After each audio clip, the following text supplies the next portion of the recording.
এই একসাথে ছোটোর থেকে বয়স্ক বাঘ পর্যন্ত প্রায় এরকম 30-35 খানা মতন বাঘ এক জায়গায় 30-35টা বাঘ। হ্যাঁ, সব ওই গরু মোরা গরু উঠে আছে, সেই চতুর্ধারে বসে আছে। আমি বলি এই দ্বীপের তো সব বাঘ এক জায়গায় হয়ে গেছে। হ্যাঁ, একসঙ্গে 30-35টা বাঘ এই প্রথম শুনলাম। নবাকের ভিতর দিয়ে যেতে এখান থেকে নবাকের ভিতর থেকে ওদের চামটা, ছোট চামটা, তারপরে ওদের কেদো, হরিংটানা, ছাইমারি, বাপরে বাপ, বহু জায়গা ঘোরা হয়েছে। এমন কোনো জঙ্গল নেই যে যাওয়া হয়। সুন্দরবনে যে কটা দ্বীপ আছে সব কটা ঘোরা। সব কটাই ঘোরা না তো বাঘটুকু ওই একবার হুঁক করে উঠবে, এসে চাপা দেবে, তারপর শুলু বাগান দিয়ে টানবে। আর এরা তো মারবে। এই পঞ্চমুখী নদীর ফুল জোয়ার উঠেছিল, এখন ভাটা হয়ে যাচ্ছে। পঞ্চমুখের একুল ওকুল এখন আর দেখা যাবে না। আর দাঁড়িয়ে আছে এই মামা এসছে, মামাকে একটুখানি ধরি। মামা, কেমন লাগছে তোমার এখানে এসে? পরিবেশটা খুবই ভালো লাগছে। হ্যাঁ, তোমার কুমির মারির সেই ঘর, সেই দৌড় ছেড়ে পঞ্চমুখানিতে এসছো, কেমন লাগছে বলো? ভালো লাগছে এখানে, ভালো লাগছে, ভালো লাগছে, পরিবেশটা খুব ভালো লাগছে। হ্যাঁ, আচ্ছা। এখানে জীবনও দেখছি মানুষের খুব দুর্বিষহ। মানুষ ওই নদীর মাঝখানে জাল ধরতে গেছে, এখানে মানুষ খুব কঠিন অবস্থায় জীবন জীবিকা করছে। যে কোনো মুহূর্তে এখানে নদী বাঁধ ভেঙে যেতে পারে। যা দেখছি তো খুব পঞ্চমুখানি ওই দিকে কুল আর দেখা যায় না। না, ওদিকের কুল দেখা যায় না, এখনো ব্লক পেছন কিছুই হয়নি। না, এগুলো রাখা যাবে না হলেও। না না, রাখা যাবে না, যদিও এখনো ঝড় বৃষ্টি হয়তো বহু বছর। আর এই ম্যানগ্রোভের জন্য আটকে থাকে। ম্যানগ্রোভ লাগিয়েছে, ম্যানগ্রোভ আছে চারিধারে, যার জন্য মানে ঢেউটাকে আটকে রাখে। তো একদম তাই, খুব ভালো পরিবেশ। এবং তাহলে তুমি এখানে বসতে লাগো, দেখি সামনে একজন মানুষ আছে, ওনার সঙ্গে কথা বলে আছে। মামা এসছে, মামা বসে আছে ওখানে। মামা যখন এসছে আমার সাথে বলছে একটু ঘুরতে যাব, তুই পঞ্চমুখানিতে যাস। এই দেখুন এই সাইডটাই, এখান থেকে দেখা যাচ্ছে ওকুল, ওটা হচ্ছে দোবাকি পার ওই সাইডটাতে। আর এপারে আছে ঝড়খালি, ত্রিদীপনগর, বালিখাল। এদিকে ম্যানগ্রোভ হয়ে রয়েছে দেখতে পাচ্ছি। এই প্লান্টেশনের ম্যানগ্রোভ সুন্দরভাবে আছে, তবুও মাঝে মাঝে ভাঙছে। দুপুর হয়েছে, এখন এখানে দেখছি একজন দাদা বসে আছে, তার সঙ্গে একটু কথা বলতে চাইবো। দেখি কেমন আছো দাদা? আচ্ছা, তোমার বাড়ি এখানে? তো আমার বাড়ি। আচ্ছা, এখানে তুমি নদীতে ফদিতে যাও? হ্যাঁ, নদীতে সবসময় মাছ টাছ ধরি। মাছ ধরো পঞ্চমুখী? এই পঞ্চমুখী জাল পাতা আছে। জাল পাতা আছে, এই তাই জন্য আসা না? তাই এই ব্যাগ নিয়ে আসে। খেওলা জালা আছে, দুটো চিংড়ি মাছ টাছ পাবো। এখন মারা যাবে না? এখন মারা যাবে, একটুখানি নিচে গেলে আর ভালো হয়, আরও মাছটা ভালো হবে। এখানে মাছ কেমন হয় এখন? মোটামুটি খারাপ না, যা হয় ভালোই চলে যাচ্ছে। কাংড়ায় যাও না তো? কাংড়ায় যাই খুব মাঝে সাঝে। এখন তুমি কত বছর আছো এখানে? এখানে প্রায় 40 বছর হতে যায়। 40 বছর হতে যায়, তার মানে তো কাংড়ায় আগেও গেছো বহুবার। জঙ্গল কেমন এখন? জঙ্গল আগের মতন সেরকম ভালো না, শান্ত না আগের মতো। আগে যেরকম জঙ্গল করে একটা শান্তি ছিল, সে শান্তি এখন নেই। এখন যে কোনো বাঘের সামনে পড়লে সে বাঘ তাড়া দিলেও তো শোনে না। আর এখন ওই সব কাংড়ায় যায় খুব রিক্সে, তা আমি সেখান থেকে বাদ দিছি। কাংড়ায় গিয়ে কোন জঙ্গলে গেছো? কাংড়ায় এখান থেকে নবাকের ভিতর দিয়ে যেতে? এখান থেকে নবাকের ভিতর থেকে ওদের চামটা, ছোট চামটা, তারপরে ওদের কেদো, হরিংটানা, ছাইমারি, বাপরে বাপ, বহু জায়গা ঘোরা হয়েছে। এমন কোনো জঙ্গল নেই যে যাওয়া হয়। সুন্দরবনে যে কটা দ্বীপ আছে সব কটা ঘোরা। সব কটাই ঘোরা। আচ্ছা, তাহলে একটা গল্প শোনার ইচ্ছা আছে। গল্প না, একটা বাস্তব কাহিনী। সেটা হচ্ছে এই যে জঙ্গলে কাংড়া মারতে গিয়ে তো বাঘের সঙ্গে অনেকবার দেখা হয় মানুষের।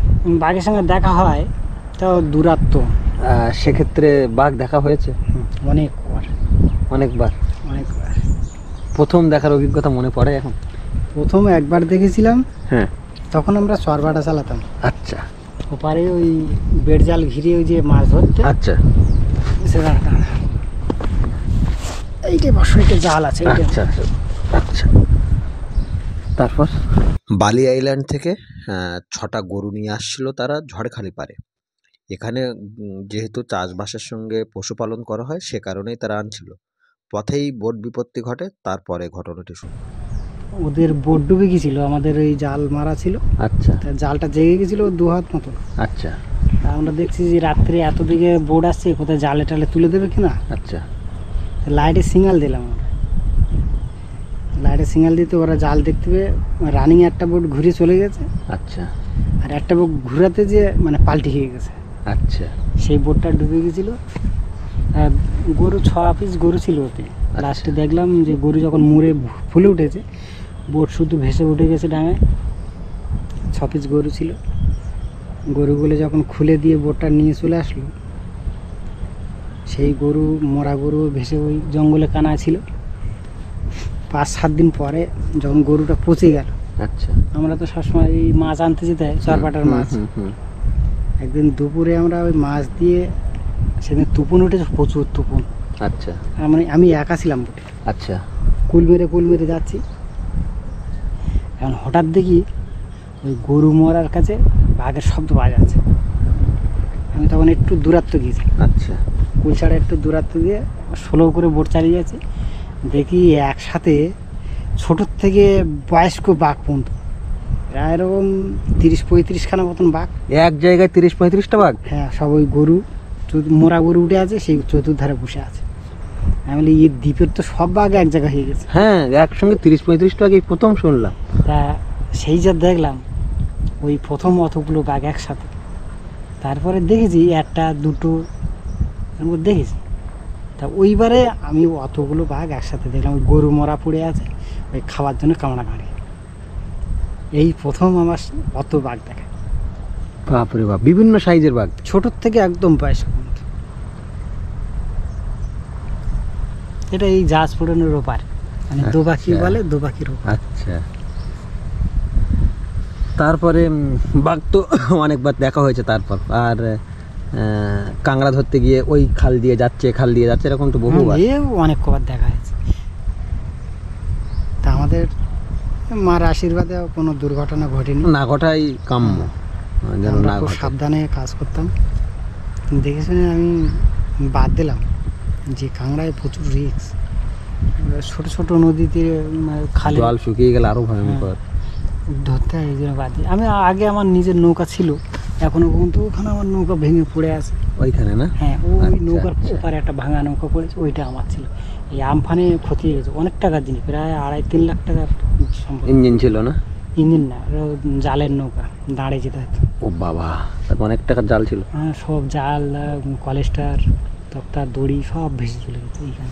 এইখানে ছিল নৌকাগুলো, সব ভেঙে চুরে বেরিয়ে গেছে। এখানে একদম কোনো আড়ন জায়গা না তো। না, জায়গাটা এরকমই।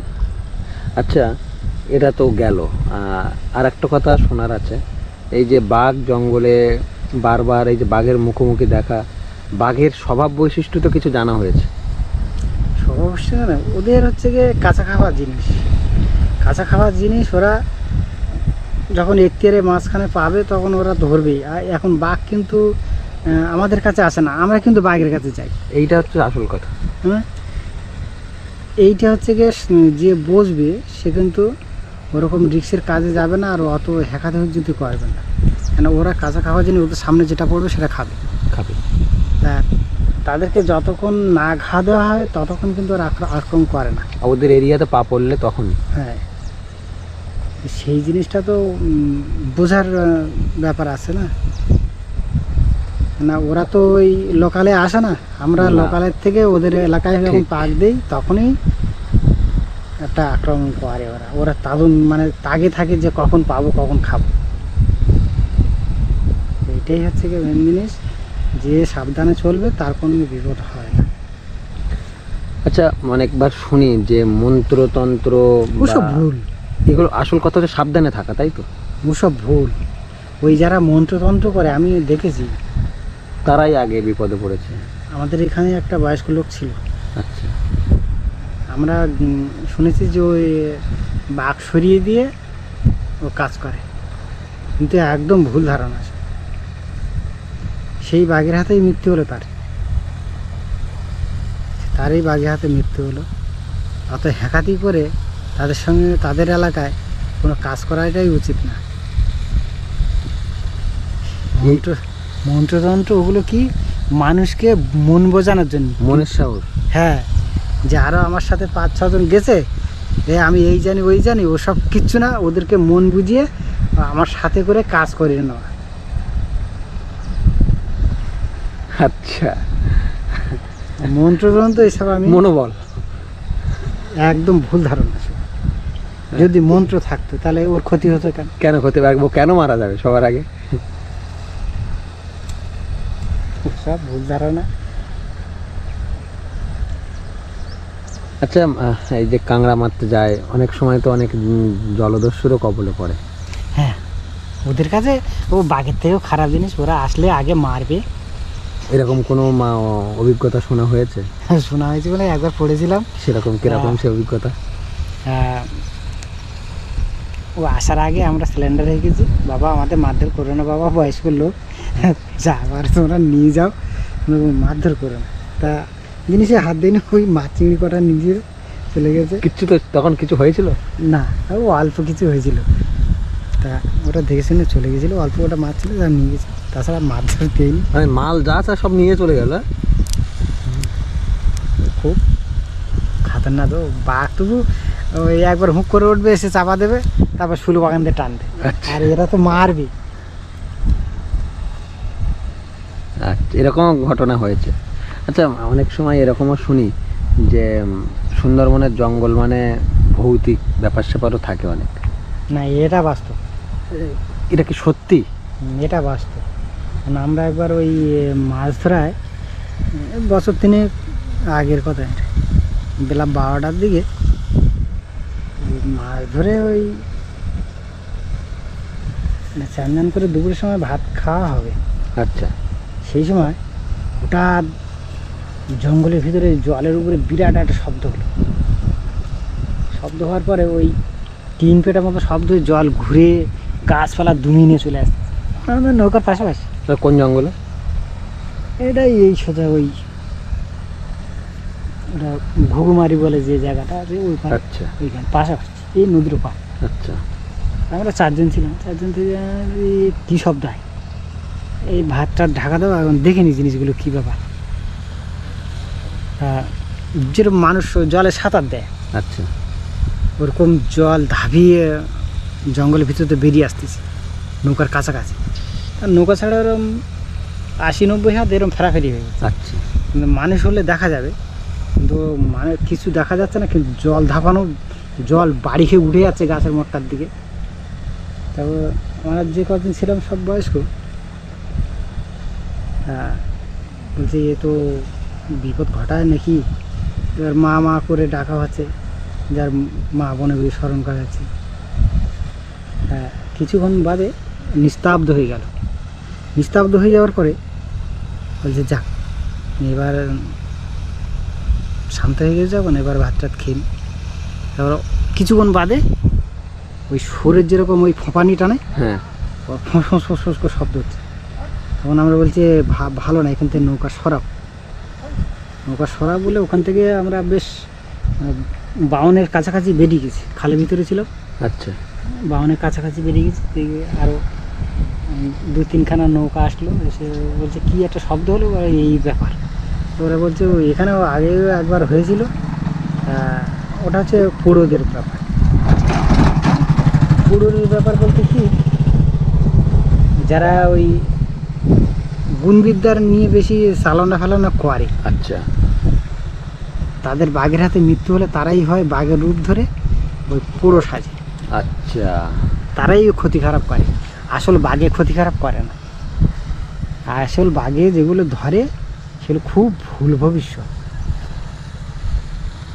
মানে অপঘাতে মৃত্যু ওই পুরোরাই করে। আচ্ছা, এগুলো সুন্দরবন আছে, এখনো আছে? এখনো আছে, এখনো আছে। আর এই পঞ্চমুখ দিয়েই তো সব জায়গায় যাওয়া হয়। হ্যাঁ, এখান থেকে সব জায়গায়।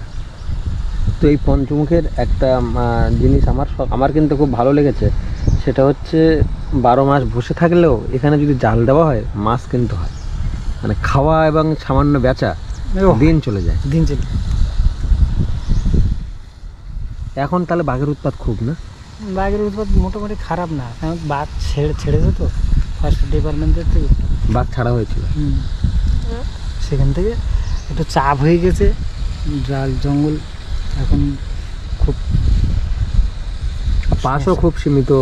হ্যাঁ, রেস্টি আগে যেরকম রেস্টি ভাড়ায় পাওয়া যেত, যাদের অরিজিনাল রেস্টি নামে তারা তো কিন্তু কেউ জঙ্গল করে না। আচ্ছা, তারা ভাড়া নিয়েই উঠে যায়। তারা ভাড়া নিয়ে একদম বাবু হয়ে ঘুরে বেড়ায়। এবার যাদের রেস্টি আছে তারা কিন্তু কেউ গরিব না, সব কারুর আছে দোকান, কারুর আছে চাকরি, কারুর আছে 20 বিঘে জমি, এইসব লোকে চায় মানে রেস্টি। আর এখন তো নতুন করে রেস্টও দিচ্ছে না।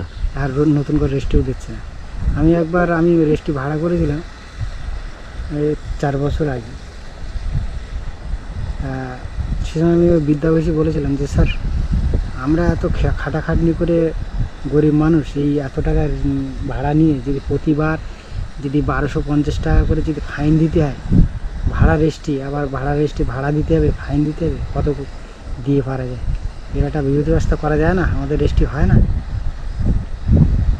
বলছি হবে হবে হবে, কিছুদিন একটু ধৈর্য ধরতে হবে। তাই এই দিন গতবারে রেস্টি নিয়ে একটা খুব সমস্যা করেছিল যে অরিজিনাল রেস্টি যাদের নামে তাদের জঙ্গলে যেতে হবে, নাহলে রেস্টি তুলে দিতে হবে। তাই রেস্টি অনেক ভাড়া করে ফেলেছিল বলে গতবারটা ছাড় দিয়েছে। এই বছর মনে হয় রেস্টি পুরো বন্ধ করে দেবে। যার রেস্টি তারই যাওয়া লাগবে, নাহলে নতুন করে আবার আর নাহলে নতুন করে রেস্টি ট্রান্সফার করে যারা প্রকৃত জেলে তাদেরকে দেবে। ঠিক, এটাই উচিত। আমি কিন্তু নাম দিয়েছি, এখন কি হয় এখন উপরওয়ালার ভরসা। এখন তো উপরওয়ালা বলতে নেতা কথার ব্যাপার। বসে আছি এই দুপুরে পঞ্চমুখানির পাড়ে, বসে বসে এক দাদার কথা শুনছিলাম। আর তিনি নানা ধরনের কথা বলছিলেন। খুব সংক্ষিপ্ত সময় উনি ভাটা হচ্ছে পঞ্চমুখানিতে, এখনই জঙ্গলে চলে যাবেন। সুন্দরবনের এই জীবিকা যাদের, জঙ্গল করা, যাদের মাছ ধরা, কাঁকড়া ধরা, তাদের কথা তো বলি। আজকে একটি নতুন ধরনের কাহিনী শুনলাম, ভালো লেগেছে। আপনাদের কেমন লাগলো অবশ্যই জানাবেন। এখানেই শেষ করে। আপনার নামটা? আমার নাম শঙ্কর বর। আচ্ছা, এখানেই বাড়ি? এখানে শুনলেন। আর প্রচণ্ড রোদ, ক্যামেরাতে সব কিছু কালো আসছে। এখানে আপাতত শেষ করলাম এই ভিডিও।